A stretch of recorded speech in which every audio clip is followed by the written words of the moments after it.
Hey everybody, it's Jason Blaha here, and it's time for another Breakfast with Blaha. And today I'm having fat-free Greek yogurt, frozen cherries, and almond butter. Let's talk a little bit about bench press again. And as you guys know, and I've said quite a bit lately, I'm doing a lot more bench specialization work because we all know my bench lags way behind my squat and my deadlift. All right? What do we mean by that? Best benching I've done in the last year, 352, close grip. I've hit 605 squat on a cambered bar and 625 deficit deadlifts. Right? That's what I've done. Vast difference between these. So I also, again, can coach the bench good because I have lifters who outbench me. I have multiple clients who've outbenched me, right? Who started weaker than me on the bench, who passed me on the bench.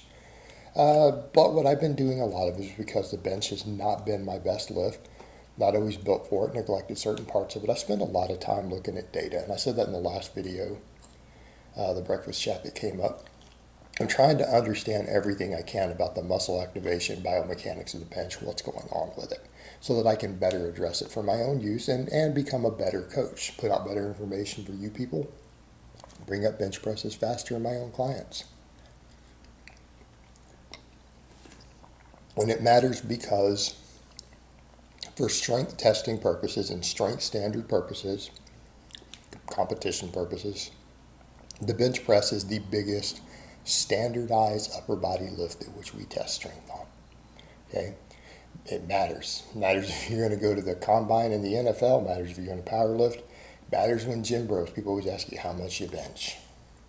Okay? It's a metric we use to measure upper body strength. And it is what it is. That is not going to change. You nor I or anyone else can change that. So if you want to be considered to have a strong upper body, you better get your bench up. I'm not saying you shouldn't worry about other lifts. That's a reality. Have to accept that. And that means that we need to understand the bench. So one of the things that I looked at, in addition to stuff like specialty bars, I spent quite a bit of time looking at how bench press weight on the bar, intensity, percentage of your 1 rep max, how it affects muscle activation. And it's interesting because what we start finding in some of the studies, and I think the studies are more interesting with some things when we look at powerlifters, because there's at least one major one done on a bunch of European competitive powerlifters, and I think it was done in Norway, where they found that did not affect muscle activation, which is contrary to what studies on novices have showed. And I've discussed those studies. I've discussed studies on novices and the bench press and how it seems to affect things. When they study it in competitive lifters who bench heavy and regularly, closed, medium, and a normal wider grip bench, no difference in muscle activation is seen relative to the pecs, front delts, triceps. They work at the same percentages for those people. And it's because of the amount of force they're able to exert. I guess all those muscles get worked relatively evenly when a 6 rep max was tested. What they did notice is that they got stronger the wider the grip went, which makes sense because the range of motion changes. They notice the range of motion gets longer as you go narrower, and therefore the weight you move goes down. The muscle activation was similar for them. Again, kind of conflicts with stuff looking at novices. But some other ones that I found interesting are when we look at percentage of the max, right? Percentage of the max.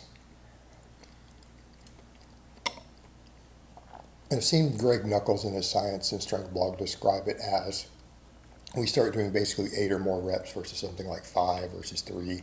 As we go down, he noted that pectorals get used more. So when we're discussing building pecs, there's part of people's problem. If you're doing 5 rep sets of benching and then you're wondering why your pecs aren't being maximized by the bench, right? And maybe you're not pausing on the chest correctly, right? You don't have a decent little arch to get the bench in the chest in the right position. Loose on it, bouncing off the chest, maybe doing 2 lower reps.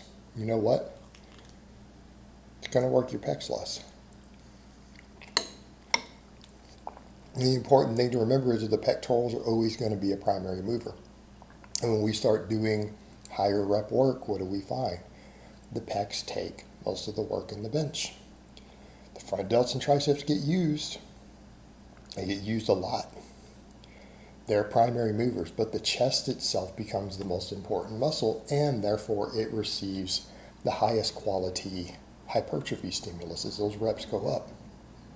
Okay? But that's not what happens as the weight gets heavy. Right? The chest starts getting used less when we start getting down towards the 5 rep max.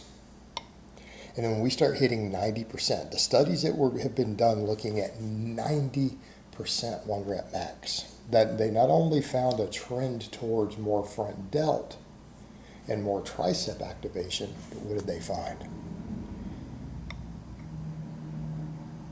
Long head of the tricep. And that was fascinating to me. That is, when 90% intensity was hit, the long head, this one back here, the activation of it goes up enormously. Like it's up there at the level you would see from a long head based extension. Like if you pull similar EMG numbers and you start looking at some of those stretch reflex extensions, things behind the head, how hard they hit the long head, that's what we see start happening with 90% on a bench press. Now, people will hear that and they'll say, are you saying that the bench press builds the long head of the tricep? No, that's the problem. It's not a particularly great long head developer. Hypertrophy studies have found the bench doesn't work the long head particularly well from a hypertrophy perspective. But here's the thing. It's because we're not working with 90% of our 1 rep max or 100%, because we can't do hypertrophy work with that. So what does this tell us? It tells us that this is one reason tricep extensions bring up your bench so well. When you start getting really strong and you start pushing big numbers, this is why triceps matter for the bench press. Because it's very hard to work the long head with a lot of the presses that we do enough to maximize growth. But the long head has to recruit maximally when we go for a max. So again, people ask, well, why, if these things work this way, then why do some of these extensions help?